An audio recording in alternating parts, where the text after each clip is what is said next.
Hi everybody, my name's Christina. I'm so excited to be here with you today. Native American tribes often wear feather necklaces that are adorned with large charms or pendants.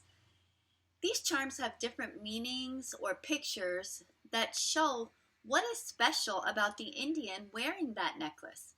Today we ask you to create a feather necklace with your own unique charm or pendant. The charms could show what makes each of you special. For example, something special you are good at, something you like to do. Some things to think of are, how can I be a good friend or brother or sister? Something that you like to do, a favorite sport, a favorite hobby, your favorite color, maybe even your favorite subject at school. Another thing to think about, what can I do to help someone else? Hope you have fun. Hi, my name is Laura, and I'm really excited to be sharing making a feathered necklace with you today. I have been researching a lot about Native American culture, and it's beautiful, and I'm very excited to learn more about it with you today. Hi, I'm Shara, and I'm so thrilled to share some of my Native American heritage with you today as we make a wonderful Indian tradition of making our own feathered necklace. Now, this session that goes with the museum showing of Indian art is special for me as I'm part Native American, which means that really my people were the first peoples in the United States. A tribe is a bunch of families all living and working together who also happen to be related to each other. I am from the Cherokee tribe based out of Virginia State. It is somewhat sad to learn that a lot of Indians since the time Americans came to this country had so much stolen from them. Like, a lot was stolen from my tribe.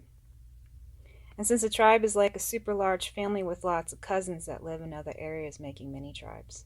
So my mini tribe was in Virginia.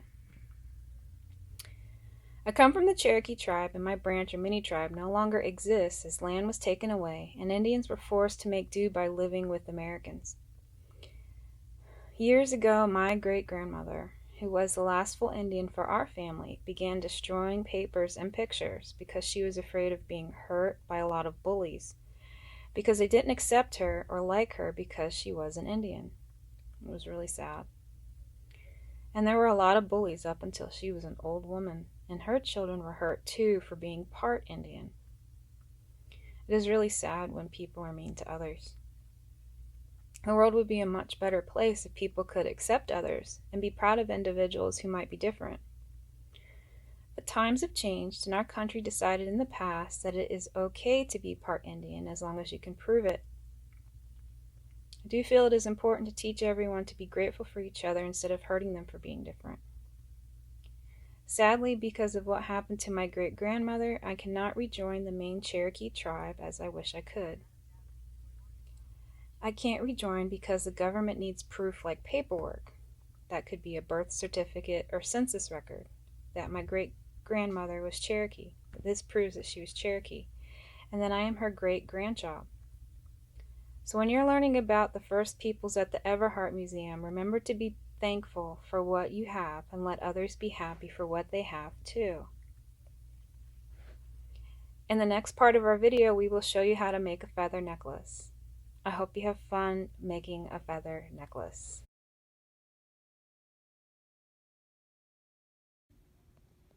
Hi, my name is Laura, and I'm going to walk you through how to make the pendants. So here I have my 2 pieces of construction paper. I have some feathers, a glue stick, and my yarn. So first what you're going to do is draw an animal or a symbol that represents you as a unique individual. I chose an owl for myself. And then you're going to take and attach to one of your small constructions. So I'm going to use the back of my owl. As you can see here, I didn't like how my owl came out. And you're going to glue the yarn. You're going to fold it in half like I did here. And then you're just going to glue it on the thing. Make sure your owl, there you go, or whatever symbol you used is facing the way you want. And I am just going to glue my yarn down. Just a lot of glue. And then you can hold it there for just a few seconds. Alright, now that I'm content, I am going to glue up to 5 feathers on in whatever order I would like. So I'm just going to make a little U-ey here so that I make sure my feathers stay. And I want to start with the orange one because I think it's very, very uniquely shaped and I like it. And then I'm going to use a red one. And you can use whatever colored feathers you want. This is a representation of you. So you don't have to do what I'm doing. And I want to use a green one. So I decided to only use 3 feathers instead of 5. Again, you can use 1 feather, 5 feathers, however many you want. And then now I am going to take my white circle and I'm just going to put glue all over the back of it. And you can have fun with this part. Try not to make a mess.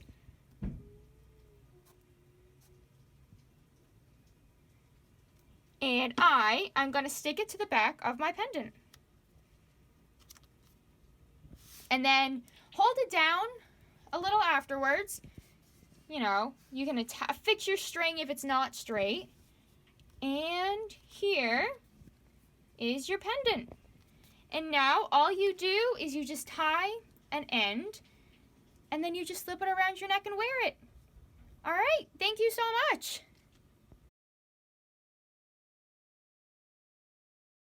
Hi, my name is Laura and I'm going to walk you through how to make your own pendant today.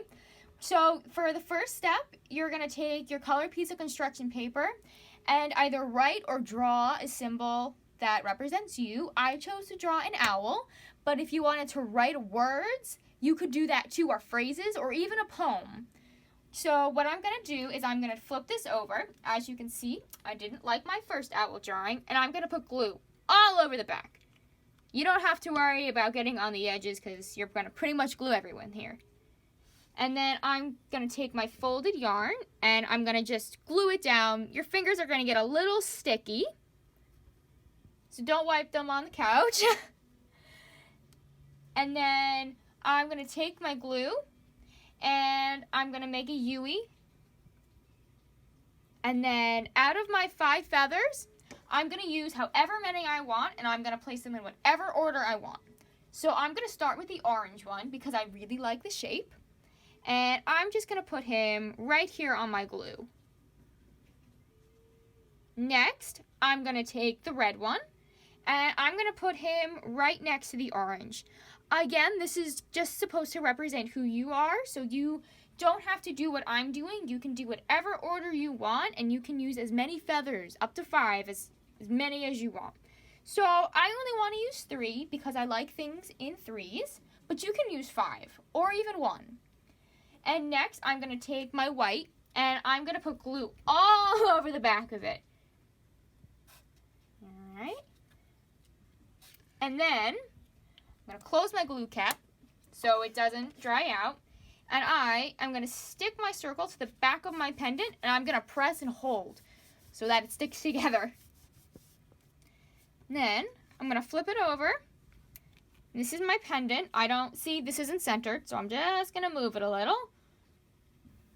And then you just simply take the 2 ends and you make a double knot. And then when you've finished, you just tie it and then you can wear it around your neck. Voila. Hi again. I just wanted to show you guys the pendant that I created with a bright smiling sun. I created this one because a lot of people tell me that I am always so warm and friendly.